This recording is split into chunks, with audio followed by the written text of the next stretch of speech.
Her husband didn't visit her in the hospital on her birthday. When she learned what was coming, even the doctors were stunned. Caroline thought celebrating her birthday in a hospital room wasn't exactly a cheerful prospect, even though she had a private room with all the amenities and a dedicated nurse. As her 35th birthday approached, she realized money wasn't the panacea she once believed it to be. Having endured poverty in the past, Caroline had worked tirelessly to climb the career ladder. She had achieved the seemingly impossible. She was wealthy. But what did it matter if she lacked basic human happiness? No children, no health. Things could have been worse, she told herself. At least she had Marcus, her beloved husband.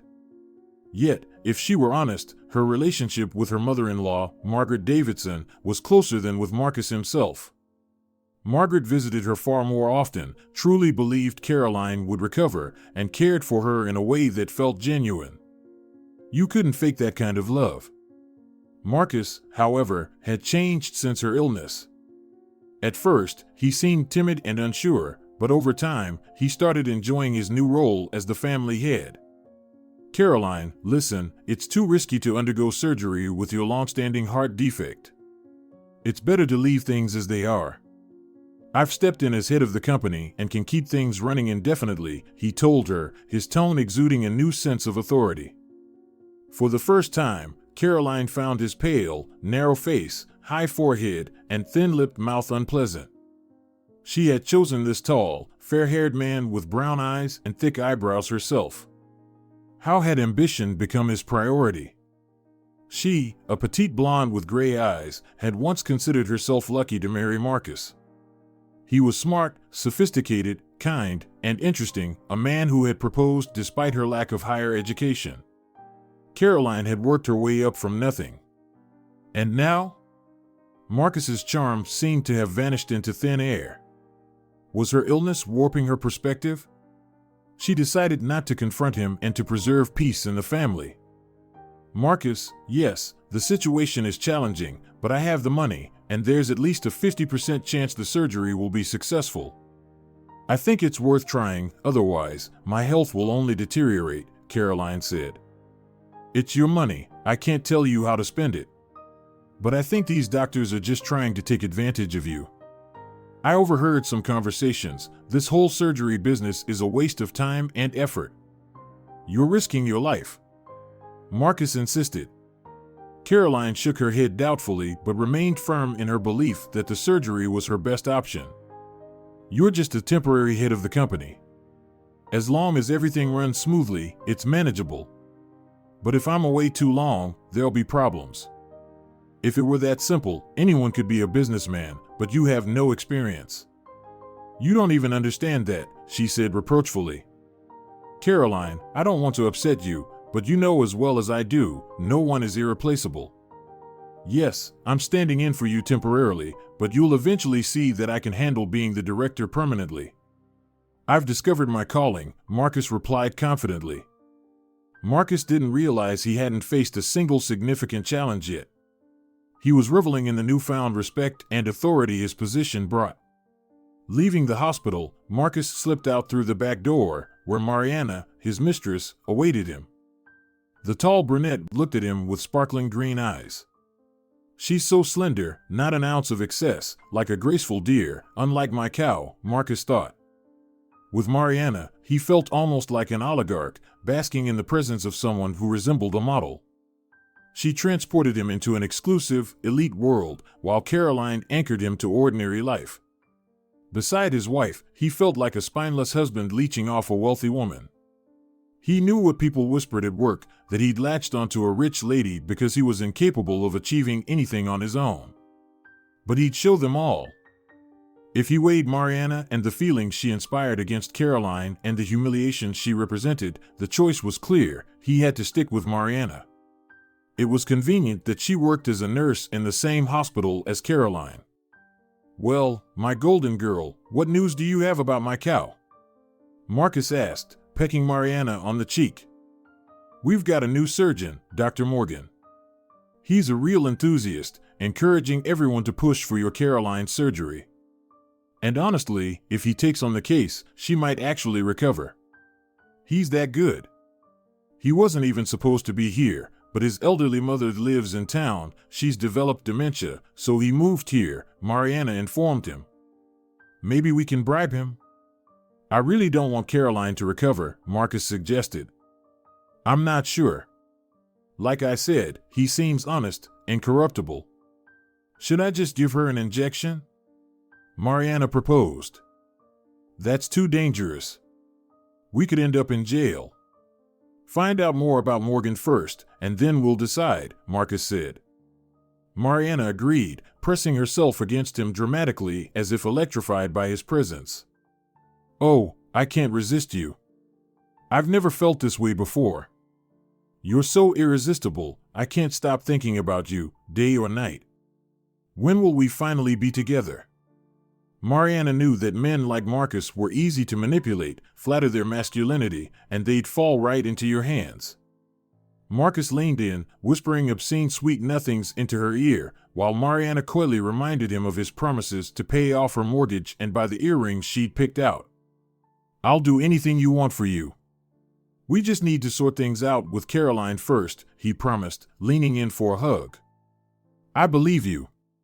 But if you want to visit me tonight, please bring the earrings and the money for the payment. That way, I'll feel more optimistic about the future, Mariana said with a sly smile, stepping back. You're such a charmer. I can't say no to you. All right, I'll do whatever you want. Expect me tonight. Marcus was thrilled at the thought of meeting the nurse later. His wife's gloomy face certainly didn't lift his spirits. Caroline was always complaining about feeling unwell. And what was he supposed to do about that? Speed up her journey to the afterlife so she wouldn't feel pain anymore? He'd be happy to oblige. Marcus even chuckled at his own dark humor. It amused him greatly. He didn't mind spending money on his mistress, not only because she was irresistibly alluring to him, but also because Mariana kept him updated on Caroline's condition and watched over her. Who knew what tricks his wife might pull? Marcus saw the gifts for his mistress as a smart investment that also came with the bonus of her affection.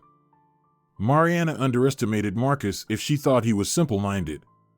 He, too, knew how to weigh benefits to ensure he didn't end up with nothing. He realized he needed to act like a lovesick fool, pretending he was eager to marry her as soon as he became a widower. But promising didn't mean keeping promises, a lesson he knew well. With those thoughts, Marcus slipped away from the nurse's station. Fate, however, had other plans. As he turned a corner, he bumped into his own mother, who was just coming out of the restroom conveniently located opposite the nurse's station. Marcus, how could you? I see you've been meeting with that nurse, haven't you? Shame on you. Caroline pulled us out of poverty. She's a good woman and needs your support, his mother whispered. Just what I needed, another lecture. Marcus thought.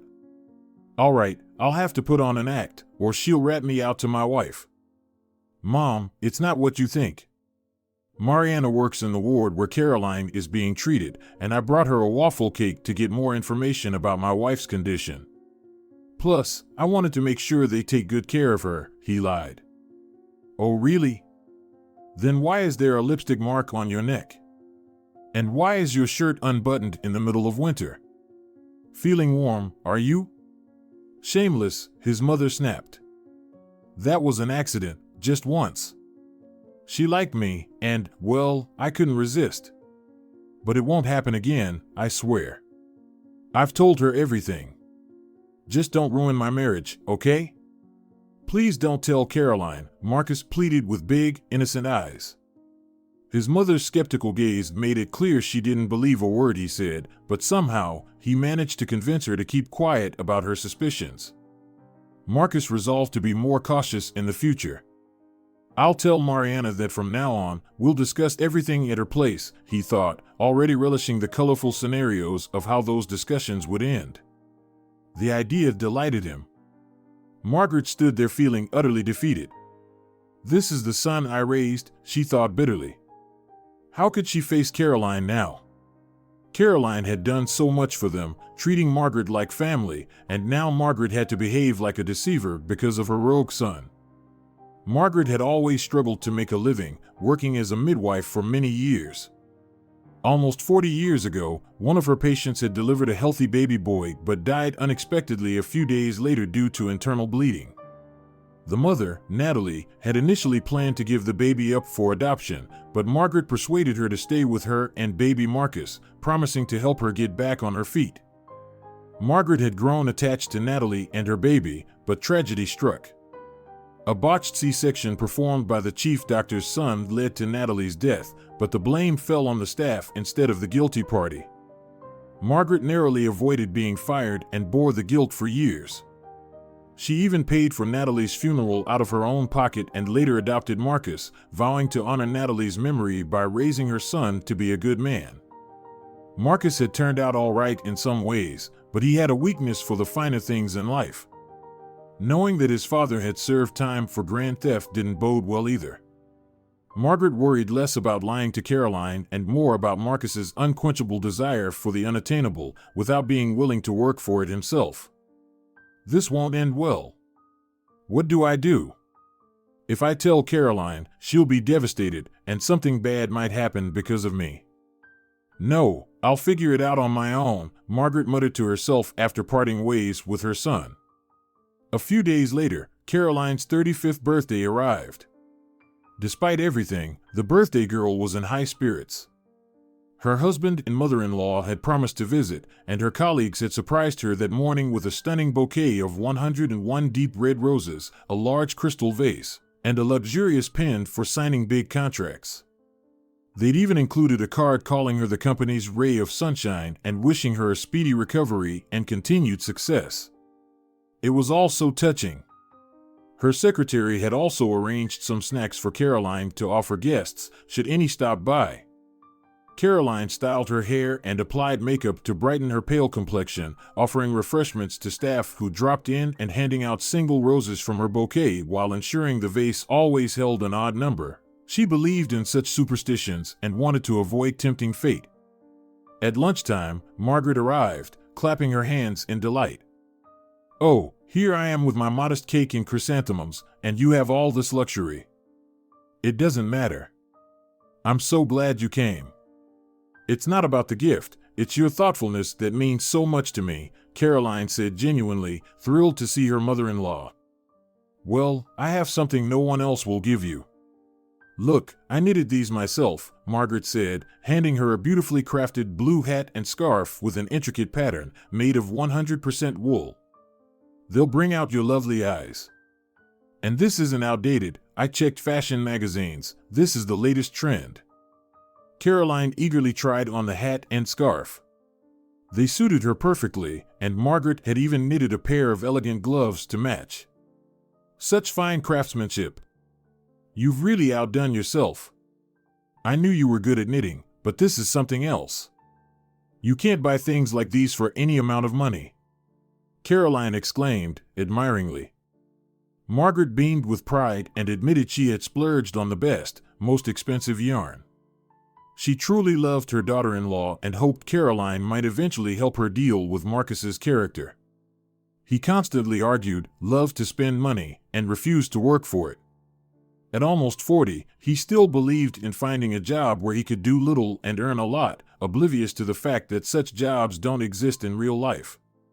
"So, what did Marcus get you?" Margaret asked. Her son had promised to stop by the hospital early in the morning to celebrate.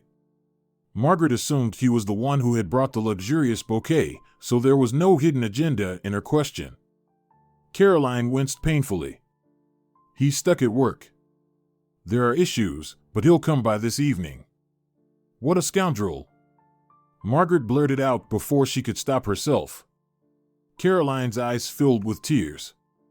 Her parents had long passed away, so it meant a lot to her that her mother-in-law treated her with warmth and sincerity. She started comforting the older woman, explaining there was nothing to worry about, even though deep down, it hurt terribly.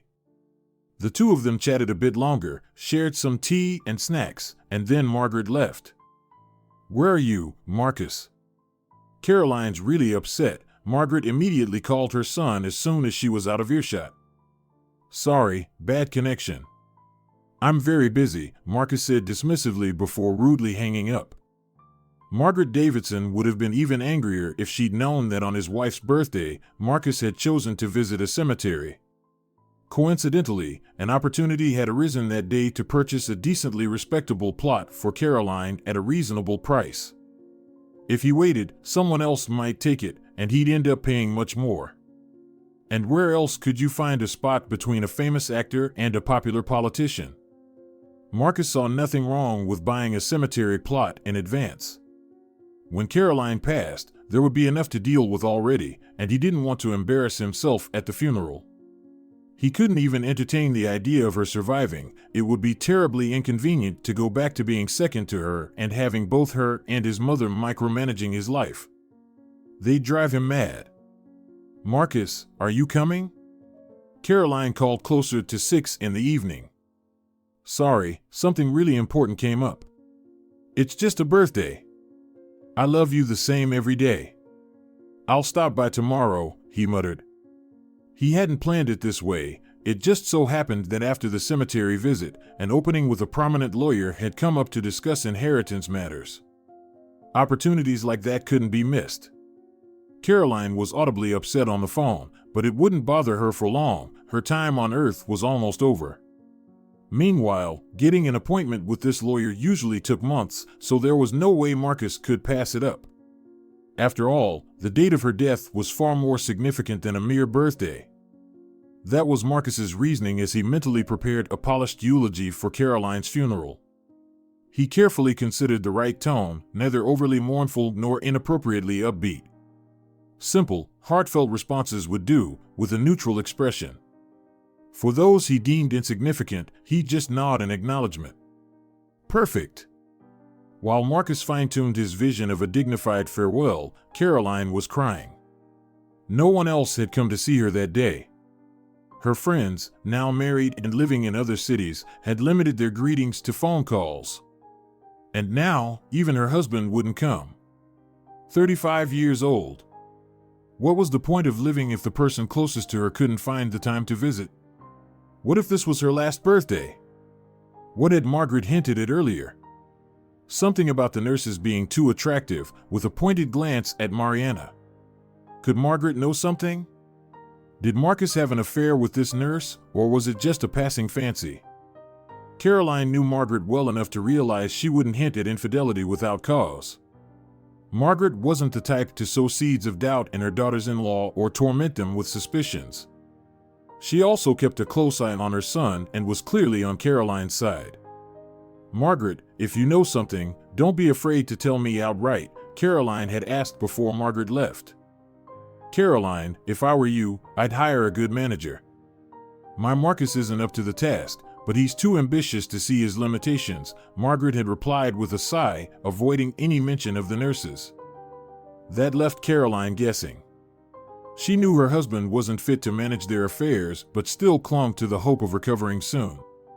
Did Margaret think that wouldn't happen? Did she know something from the doctors? Caroline's thoughts swirled with confusion. Margaret's words had been delicate, cautious, and diplomatic, but far too vague. Whenever Mariana entered the room, Margaret would immediately fall silent. She seemed to fear the nurse, which Caroline couldn't understand. "How I hate this unhealthy air of secrecy," Caroline thought. She valued truth, especially in difficult situations, but Margaret clearly had her own views. Unbeknownst to Caroline, Margaret was more determined than she appeared. After leaving her daughter-in-law, she headed straight to a pawnshop to buy a second-hand hidden camera. She intended to install it in her son's room to gather evidence on Marcus and then share not just suspicions, but solid proof with Caroline. Feeling awkward and avoiding the shopkeeper's gaze, Margaret couldn't shake the feeling that she might be seen as a con artist or a paranoid old woman. But the curly-haired young man behind the counter reassured her, saying, "No need to be embarrassed. Life throws all sorts of situations at us. Just tell me, do you need it for outdoor surveillance or a room?" Gradually, with a series of clarifying questions, Margaret explained her task, and the shop assistant helped her choose the most affordable yet suitable option. She felt a little more at ease and, following the assistant's instructions, installed the hidden surveillance camera that very day. It felt like a weight had been lifted. Margaret no longer felt so guilty. She wasn't just sitting idly by or covering for her son, she was taking action. If Marcus intended to harm Caroline, Margaret would not let it happen. Good mothers don't allow their children to become scoundrels, even if they're inclined that way. Meanwhile, Caroline tossed and turned in bed, unable to sleep. Although Marcus had said he wouldn't be able to visit, she still hoped he might surprise her by showing up at the last minute. But there were only a couple of minutes left until midnight. She had stared at that stupid digital clock all day, thinking there was still time, that he might come. But no miracle happened. How foolish she felt. Caroline's mind drifted to her childhood. Her mother always baked a huge birthday cake, writing her name and age on it and adding candles to match her years. Until Caroline turned 7, life had been good. Her father worked on rotation, her mother did translations, and Caroline had everything a child could dream of. She could choose any extracurricular activity and had even taken up figure skating. She wasn't particularly talented at it, but she loved gliding across the ice. Her coach had said that, if nothing else, skating would teach her discipline and focus. And it had. That was when Caroline learned to push herself to get up and go to practice, even when she didn't feel like it. Figure skating also taught her that what seems impossible at first can become just difficult with practice and eventually turn into second nature. These lessons served her well in life. When Caroline was 7, her father was in a car accident. He survived but could no longer walk. Her mother had to quit her job and work from home. The family had much less money. One day, her mother sighed and said, "I'm sorry, Caroline, but we'll have to pause your lessons for now. So much of our money is going to your father's treatment, but I'll try to earn more, and this is only temporary." Even as a little girl, Caroline understood that her mother wouldn't make such a decision unless it was absolutely necessary. She saw how hopeless and despondent her father had become. He often said it would have been better if he had died and stopped being a burden. "It's okay, Mom. I didn't want to say anything, but I'm not going to be a champion anyway. The other kids are much more talented. Let's not waste time. There's a free business club at school for kids. I'll go there, grow up, and make us rich," Caroline said, pretending she wasn't upset. But that night, she cried herself to sleep. For years afterward, she dreamed of the ice, gliding across its pristine whiteness, performing incredible spins, and receiving applause from the audience. But those dreams remained just that, dreams. Caroline truly believed she could have achieved something in figure skating and that she simply loved the sport, but family happiness was more important. She started attending the business club and excelled, becoming one of the best. Occasionally, she even won prizes, sometimes cash prizes, which mattered most. Certificates meant little to her. She wanted to help her parents in a tangible way. Still, the family's financial situation grew worse. Her mother sold their 2-bedroom apartment and moved them into a 1-bedroom. Her father underwent surgery and managed to get around on crutches. He tried to find a job but couldn't. Caroline overheard him whispering to her mother, "Olivia, just leave me. There must be some sort of free home for people like me. And if not, I'll die." "Nicholas, stop it. Would you do that to me if the roles were reversed?" her mother asked. "And have you thought about Caroline?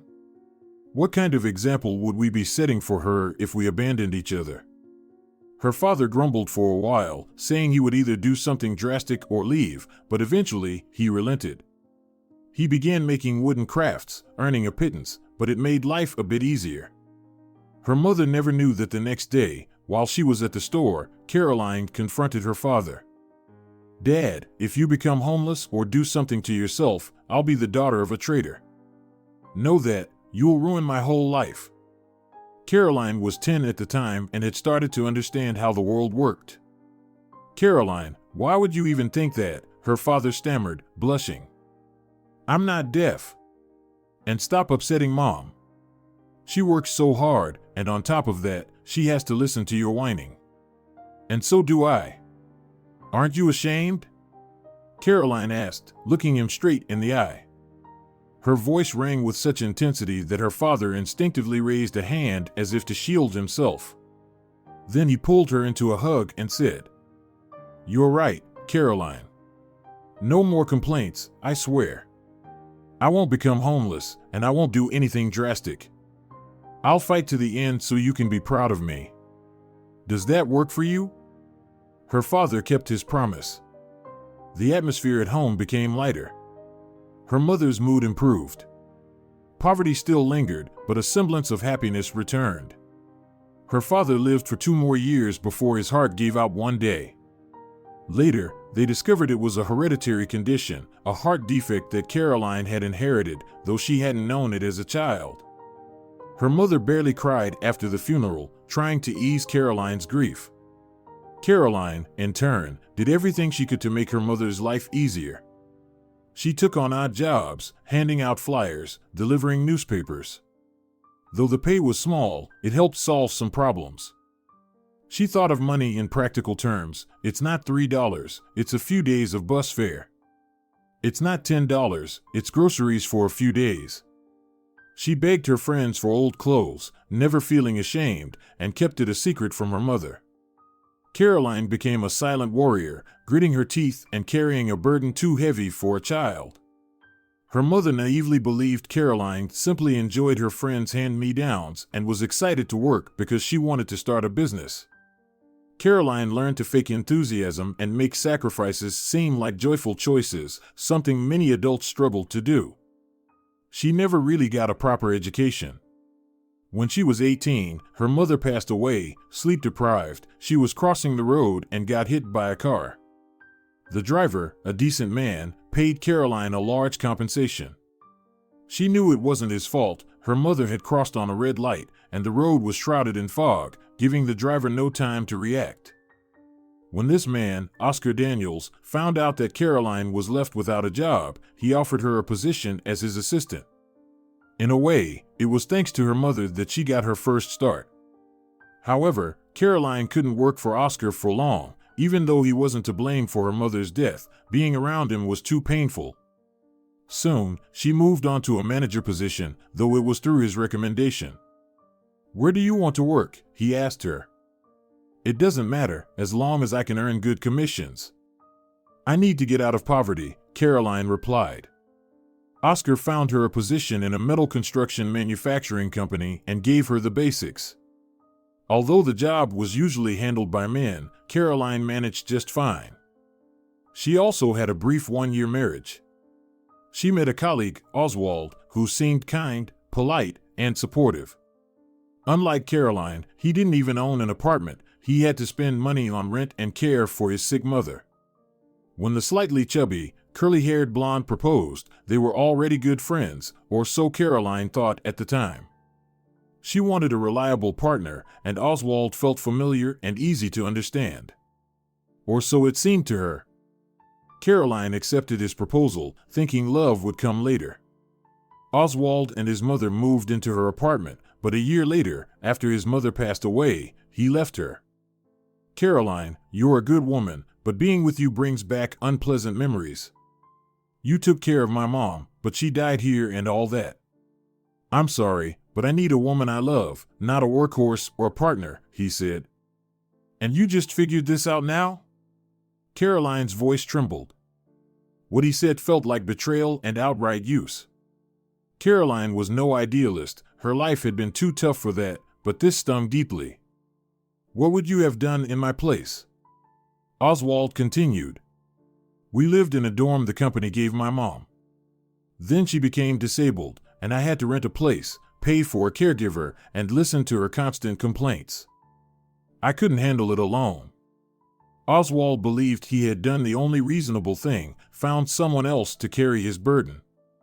"If I were you, I'd have handled it alone or at least been honest, instead of lying about love," Caroline said bluntly. "Then no one would have been foolish enough to accept my proposal. And while we're at it, I couldn't have children anyway, so you don't need to worry that it was your fault.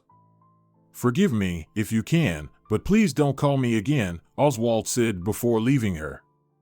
Caroline later learned that Oswald's beloved woman had already appeared during their marriage. Pamela, slender and striking with bright makeup, worked as a secretary at their company. Caroline didn't regret the time she had spent caring for her mother-in-law, whom she had barely known. Everyone deserves proper care. It was good that her mother-in-law had been looked after, but continuing to work with Oswald was impossible. It was hard to feel happy for him and Pamela, who were already planning their wedding. Around that time, one of her regular clients said, "Mrs. Fisher, you deserve better than being just a manager. Would you consider joining my team as an interim director?" "Well, that depends on the terms," Caroline replied. By then, Caroline had learned a simple truth: you must establish your worth. Nobody pays much to the poor and pitiful. So, she acted as if she wasn't in a hurry to accept the offer. "I admire your practicality," Patrick Foreman said. "You'll go far, you're still so young, yet you think like a man.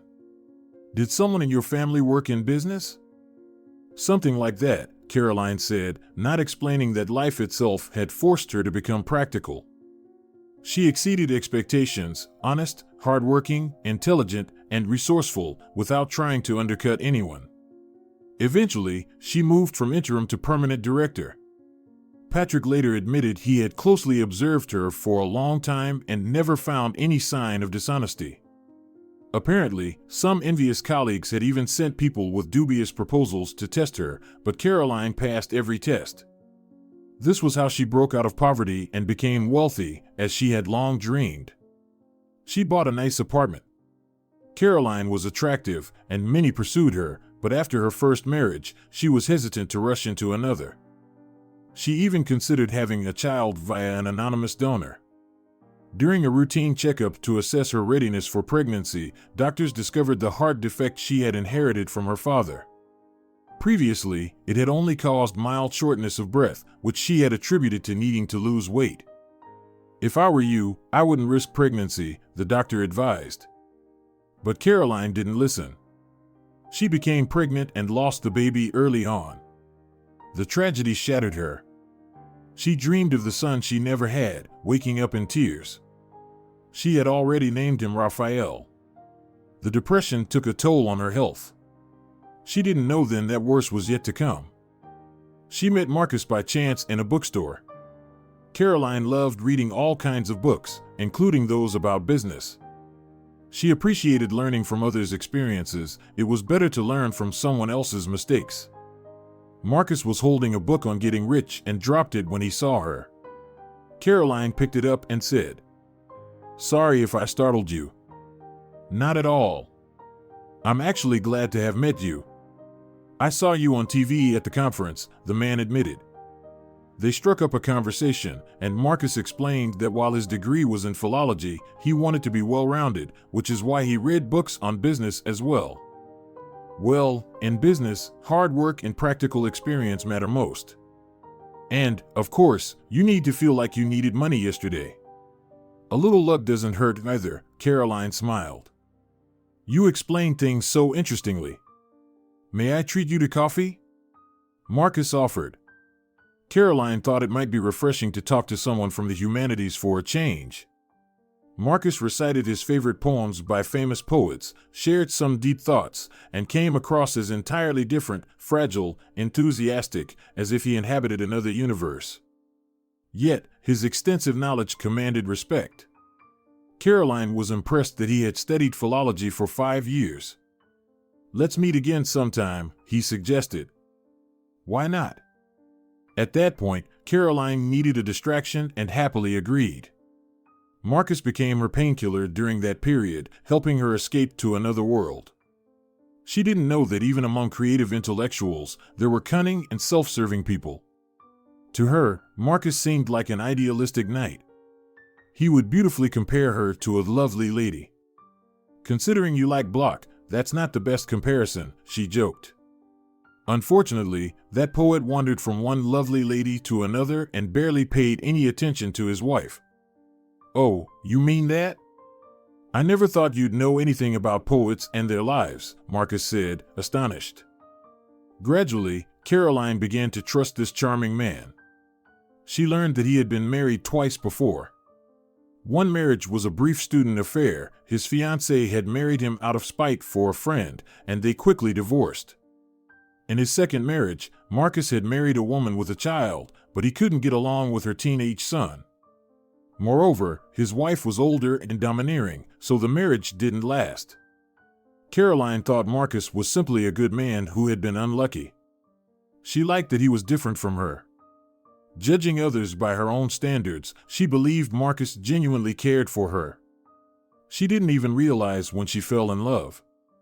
Before the wedding, she told him honestly that she would spend a lot of time at work and likely couldn't have children due to a recently discovered heart condition. "That's okay. I love you, and that's all a family needs. We can face any challenge together," Marcus assured her. She thought he was pure and honest. Caroline continued to judge others through her lens. While she was obliged to suspect everyone in her professional life, she decided to trust again in her personal life. Otherwise, how could she live? Married life was fairly smooth. Marcus worked as a librarian, and his mother had no plans to move in with the newlyweds. But after a year, Marcus asked her to find him a position in her company. "A man should be the breadwinner, and I make such meager money. It's embarrassing. I think everyone should do what they're best at." "Don't you love books?" Caroline asked, surprised. "Of course I do, but I want to be the provider for you," Marcus insisted. So, she gave him an administrative position. To be honest, Marcus embarrassed her at times with his naive ambitions, poorly executed work, and laziness. However, since his role involved constant oversight, he couldn't cause much harm. Caroline decided to let him work there for a while, assuming he'd eventually want to leave on his own. Tension crept into their home life. Marcus frequently asked her work-related questions and got upset when she answered curtly, accusing her of thinking he was incompetent. He even claimed she should train him to replace her. "Why?" "I'm younger than you," she said, puzzled. "Well, you never know." "You said you have a heart condition," Marcus replied. And, as if he jinxed it, her condition worsened. She had to decide whether to have surgery. A new surgeon, who had recently arrived from the capital, assured her that she would likely recover, or at least her condition wouldn't deteriorate. "You'll see.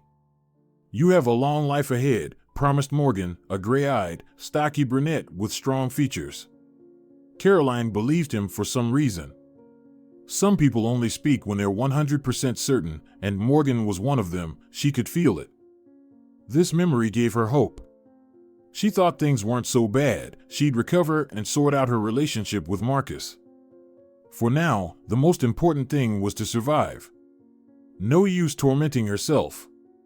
It was nearly 4 in the morning when, after hours of overthinking, Caroline finally managed to fall asleep. The next day, her fate would be decided by a medical board. They would determine whether she should have surgery. While Caroline slept, Morgan passionately defended his plan for surgery. He had prepared all the facts and arguments. "Who do you think you are? You're only here temporarily for an exchange program," another doctor protested. Raymond Daniels had his own reasons for objecting. He had recently been bribed by the patient's husband. Of course, he pretended his motives were purely professional. "Let's take a vote," Morgan suggested, casting a suspicious glance at his colleague and rival. Actually, Caroline's husband had offered Morgan money to avoid performing the surgery. While he claimed it was out of the best intentions to prolong his wife's life, Morgan didn't believe him. He also suspected Marcus had offered money to others. How else could the voting be so evenly split when the benefits of surgery were clear? The worst part was that both the chief physician and the department head were unwilling to take the risk. When it seemed to Morgan that all was lost, he firmly stated, "Fine, do as you wish. But if anything happens to Caroline Fisher, I will report that her husband persistently offered bribes. Keep that in mind." The room erupted in murmurs and protests. However, Morgan managed to gain 2 more votes in favor of the surgery. Now, though, everyone hated him, but he was used to it. He liked Caroline and had no financial troubles, so he didn't need bribes. A clear conscience was far more valuable to him. Morgan's career was progressing despite his principled nature. He hadn't made a single mistake thus far. But his personal life was complicated. His son, Robert, was autistic and difficult to connect with. Some had even suggested sending him to a school for children with developmental delays, but Morgan refused to have Robert labeled as abnormal and switched him to homeschooling instead. To make matters worse, Robert still hadn't come to terms with his mother's death, even though 5 years had passed. His wife had died suddenly from kidney inflammation. She hadn't shown any signs of illness, and by the time she was taken to the hospital, it was too late. Morgan still blamed himself, thinking that if he had spent less time on business trips, she might have survived. He remarried a colleague, Rosalinda, hoping Robert would bond with her son, Ronald. Both boys were 13, but while Ronald initially pretended to get along with Robert, he soon began bullying him. Rosalinda tried to mediate, but she couldn't handle the tension. Ronald resented his mother for remarrying and wanted her to return to his father. Meanwhile, Robert refused to acknowledge Rosalinda as an authority figure, let alone as a mother, and deliberately acted out.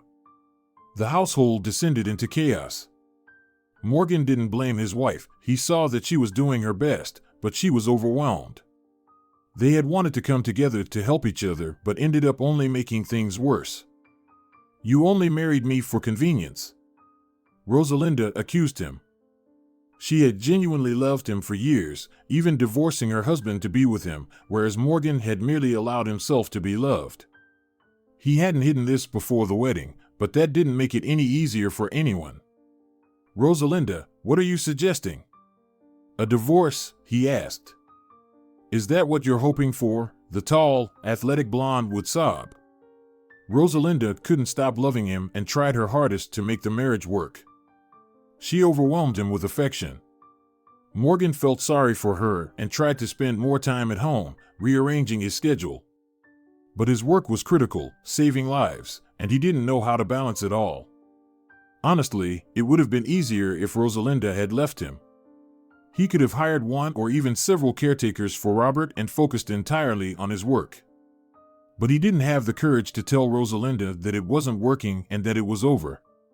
It would seem like he had used her as a nanny wife and was discarding her now that she wasn't needed, leaving her life in ruins. Morgan didn't want to be a scoundrel. He either needed to grit his teeth and keep trying or end things for both their sakes. He was even willing to support her financially if she would stop shouting at him and resenting him. Worse than her anger, though, was when Rosalinda would act cheerful and perfect, dressing up, pretending the boys were getting along, and feigning a good mood with a fake voice. Morgan knew she was just trying to hold on to him by any means necessary. It made him feel ashamed, disgusted, and sick. Even her carefully chosen negligées and calculated displays of affection drove him mad. "Stop it. This isn't right. Don't humiliate yourself, and don't humiliate me," he wanted to yell, but couldn't bring himself to. Pity choked him. Rosalinda was suffering and making him suffer, and Morgan knew it. Meanwhile, Rudolph Freeman was on the phone with Marcus. "Listen, you are putting me in a difficult position. That Morgan practically threatened us." "I can pay you more," Marcus offered. "Well, if you insist on transferring her to another clinic using private transport, I know a chief physician there. But I'll stay out of it. The rest is up to you." Rudolph desperately needed money for his young, high-maintenance mistress while still handing over his entire salary to his nagging wife. "That works for me. I'll pay double the original amount, but make sure Mariana, the nurse from her ward, accompanies Caroline," Marcus insisted. "Fine, but don't make your personal preferences so obvious. And be careful, don't trust nurses too much," Rudolph warned. They agreed on the plan. Now all Mariana had to do was administer a lethal injection during the transfer. It would look like Caroline's heart had failed during the journey, and everything would be over. Marcus could start his new life. Caroline, sedated, wouldn't even be able to call for help. After Rudolph received payment for the arrangement, he casually mentioned to Morgan that Marcus had insisted on transferring Caroline to another clinic, claiming he had nothing to do with it. Then I'll accompany Caroline Fisher. Or do you have a problem with that? Morgan asked. Of course, the chief physician knew Morgan would say that. Why would I care? If you want to go, go ahead, the head doctor replied with a sigh of relief. Now, Caroline would be safe, and Rudolph could wash his hands of the matter. He'd tell Marcus that he had tried to dissuade Morgan, but the surgeon had been insistent. Even if something happened to Caroline, Rudolph was confident he wouldn't be held accountable. Although Marcus did try to cause a scene about Morgan being assigned as Caroline's escort, after all, he had paid double, Rudolph dismissed him, saying, "You asked me to arrange the transportation, and I did. Morgan is here on an exchange program, he doesn't report to me. What's your problem? Do you want to create a scandal? Your wife probably wouldn't appreciate that." Marcus understood the hint and backed down, deciding he and Mariana would figure something out. He couldn't risk angering the chief physician, it would ruin everything if Rudolph spilled the truth to Caroline. Before Caroline was transferred to another hospital, Margaret visited her and showed her a recording. "You need to know this, my dear." "I'm sorry to upset you," Margaret said. The recording showed Marcus having a video call with his mistress. They exchanged sweet nothings, leaving no room for doubt.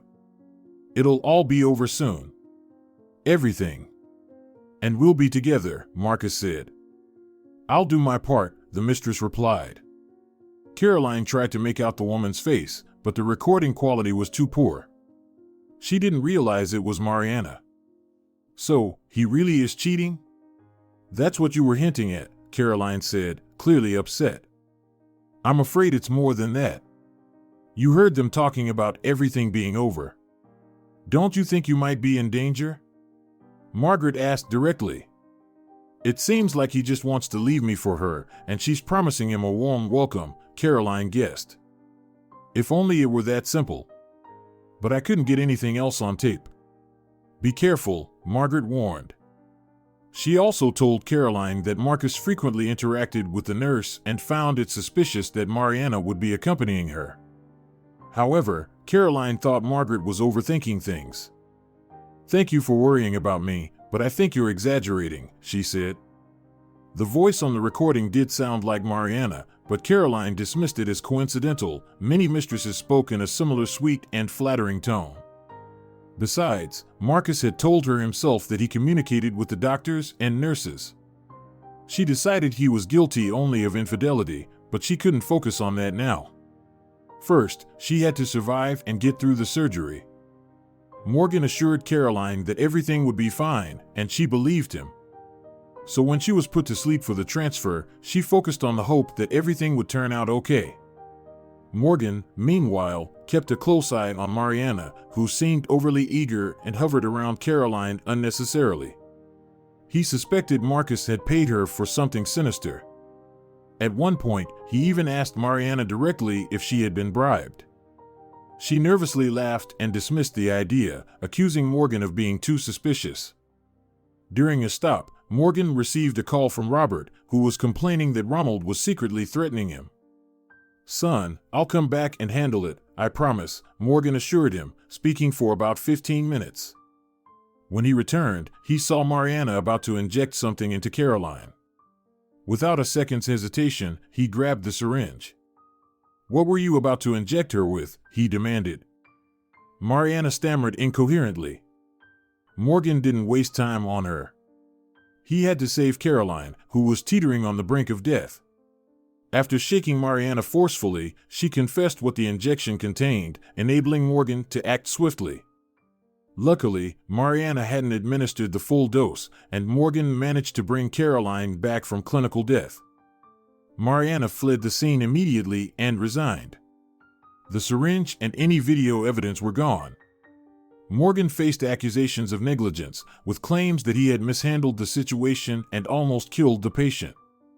Already unpopular among his peers, Morgan found himself the target of even more hostility. He stuck to his story, adamantly defending his innocence, but without evidence, his words carried little weight. Mariana denied everything. Morgan was removed from performing surgeries, but since no one else was qualified to operate on Caroline, he continued to fight for her life. Meanwhile, Margaret confronted Marcus. "How could you do this to Caroline?" she demanded, revealing that she had installed a camera in his room and shown the recording to his wife. "You can't prove anything." "I've always been careful," Marcus shouted. "I'm not talking about proof. I'm talking about the fact that you've lost all sense of decency. Tell your wife everything before it's too late." "Do you realize Morgan told me Mariana tried to kill Caroline? Do you think I don't suspect who put her up to it?" Margaret wasn't entirely sure Marcus had orchestrated the plan, but she wanted to test her theory. Marcus's reaction wasn't what she expected. He smirked, picked up his phone, and said, "I need help getting my mother admitted to a psychiatric facility. Yes, I know an evaluation is required, but for now, I just need her out of the house for 3 months. I'll pay well." Margaret gasped, threw on her coat, and tried to run, but orderlies were already at the door. "Don't worry, we'll give you a sedative," one of them said. She woke up in a hospital ward, unable to contact anyone. Tears streamed down her face as she thought, "How foolish I was to hope my son had a conscience." She read her medical chart, which claimed she was obsessed with delusions, and had no idea what to do. Her greatest fear was that by the time she got out, it would be too late to save Caroline. Margaret also blamed herself. She had raised this monster. It was her fault Marcus turned out this way. Marcus, however, had underestimated his mother. In one of his conversations with Mariana, he had explicitly mentioned his plan to kill Caroline with an injection. Margaret had recorded this and stored it on a cloud server. Unfortunately, she no longer had access to the computer, and she hadn't had time to tell anyone about it. She had made the recording only 2 days before. "Morgan, why haven't you visited?" Caroline called the doctor on his personal phone. "Well, it's complicated. I spoke with your mother-in-law." "Didn't she tell you anything?" he asked. "No. Marcus had her admitted to a psychiatric clinic. Apparently, she's been having some kind of visions," Caroline explained. "Did he mention which clinic by any chance?" Morgan had a terrible suspicion. Marcus wouldn't have sent his mother away without reason. She must have had some kind of evidence. "Somewhere out of town, I think," Caroline replied, sharing everything she knew. "But what was Margaret supposed to tell me?" "I'll explain later. For now, be careful with your husband. Don't follow any of his advice, he's very dangerous. I can't say more right now, and don't tell anyone we talked or that you told me this." Morgan shouted into the phone. Caroline was horrified. Her mother-in-law had hinted at something similar. Could Marcus really be a monster? Her heart raced. She informed the doctor at the new clinic that she didn't want to see her husband. "I've filed for divorce. He's been unfaithful. I'm not supposed to stress," she explained. "Of course. Let's put it in writing, though. Spouses can be unpredictable," the doctor said. This turned out to be timely, as Marcus was planning to bribe the staff at the new clinic to deny Caroline the surgery. He was also scouting for a new nurse to collaborate with, so to speak. Furious upon learning that his wife refused to see him, he couldn't figure out where the resistance was coming from. Had someone allowed his mother to make a phone call? He decided to visit Margaret to find out, but discovered that she had vanished after a visit from Morgan. "We didn't think he'd just take her in his car. Rosalinda, one of our doctors, confirmed that he's trustworthy. But we didn't know he was her husband, and now she's filed for resignation," his colleagues explained. Meanwhile, Margaret was hidden away by Morgan in a safe place. Morgan submitted evidence to the police and the medical board, a recording showing Marcus instructing the nurse to kill his wife. "Colleagues, I can't wait for the investigation to end. The surgery needs to be done now, you all know that," Morgan insisted. "Fine, I'll approve it, but at my own risk.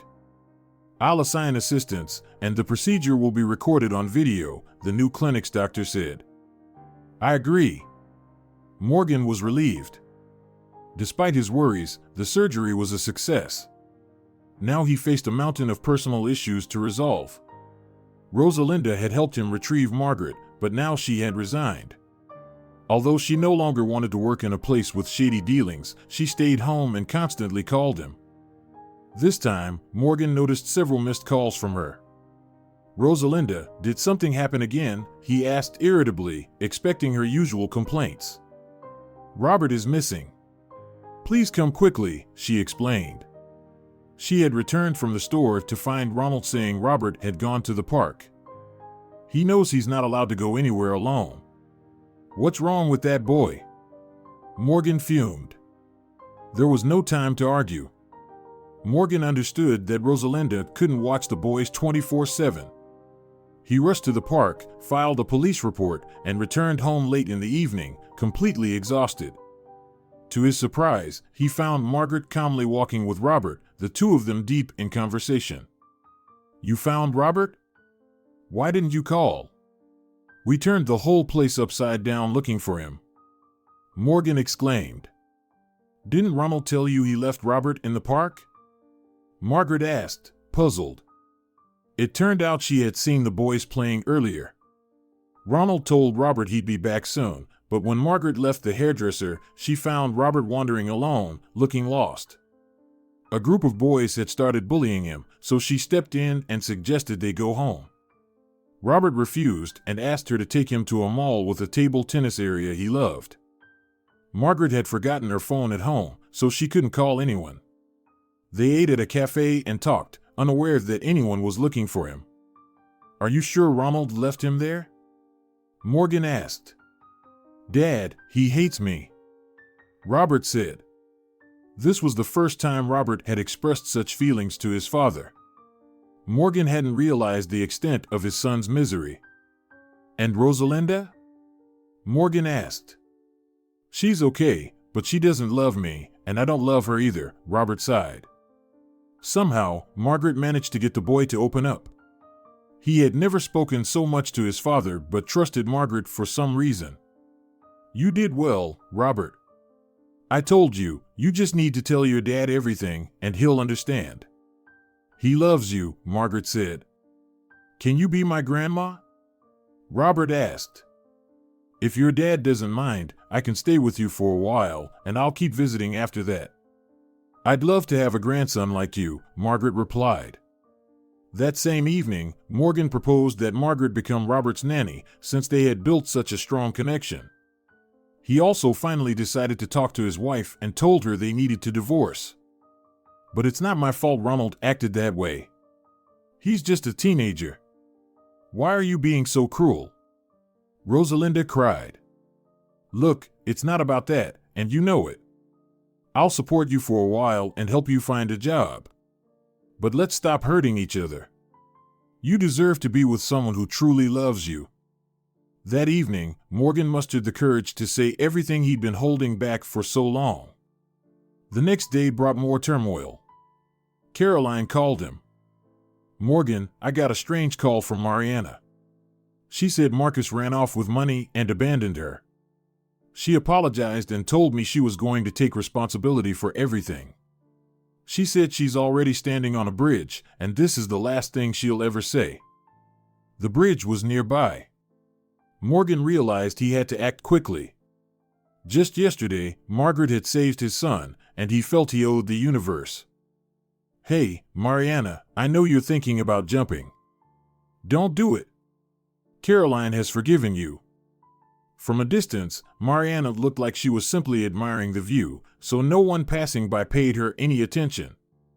But it was cold, and she had taken off her coat and shoes, standing in the snow in just her socks, as if preparing to jump. "So Caroline sent you?" "But I didn't tell her I'm pregnant. And now they'll arrest me. I don't want my child to be born in prison. My mother had me in jail, and I grew up miserable and unprincipled," Mariana sobbed. "Judging by the fact that you're here, you do have some conscience. Look, everyone makes mistakes. But if you jump, Marcus will only celebrate, the investigation will stop cold. Don't you think that's unfair? Here's what, If you do end up in prison, I'll adopt your child and raise them. But we'll try to get you a suspended sentence or a delayed because of the baby, Morgan said. You promise? Mariana asked, shivering. You know how stubborn I am. I always keep my word. And you, of all people, know how much people hate me for it, Morgan said with a smile. He slowly approached her, careful not to startle her, picked up her shoes, and draped her coat over her shoulders. I've got a thermos of hot tea and some pastries in the car. An elderly lady lives with me now, so I'm always stocked up. It's like having my mom back again. You're lucky, Mariana whispered, bursting into tears. Morgan didn't interrupt her.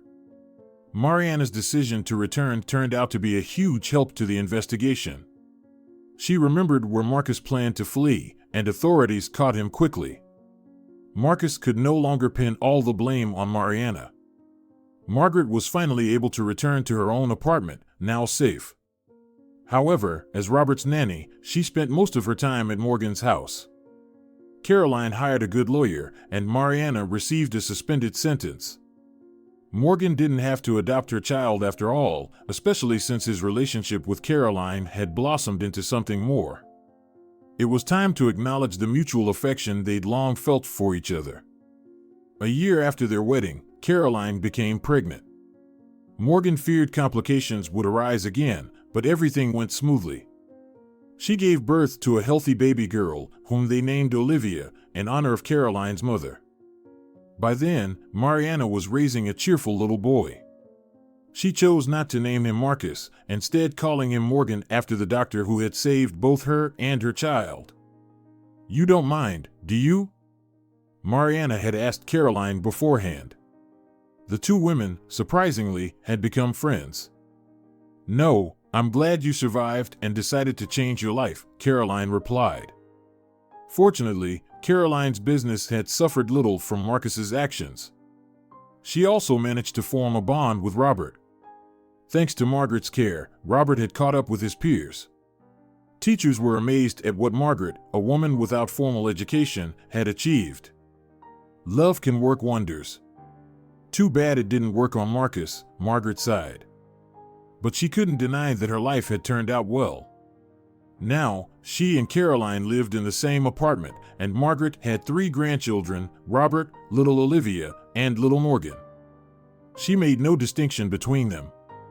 Marcus was imprisoned, making life safer for everyone. Margaret still saw Caroline as her daughter-in-law, or perhaps even her daughter, and felt deeply connected to her.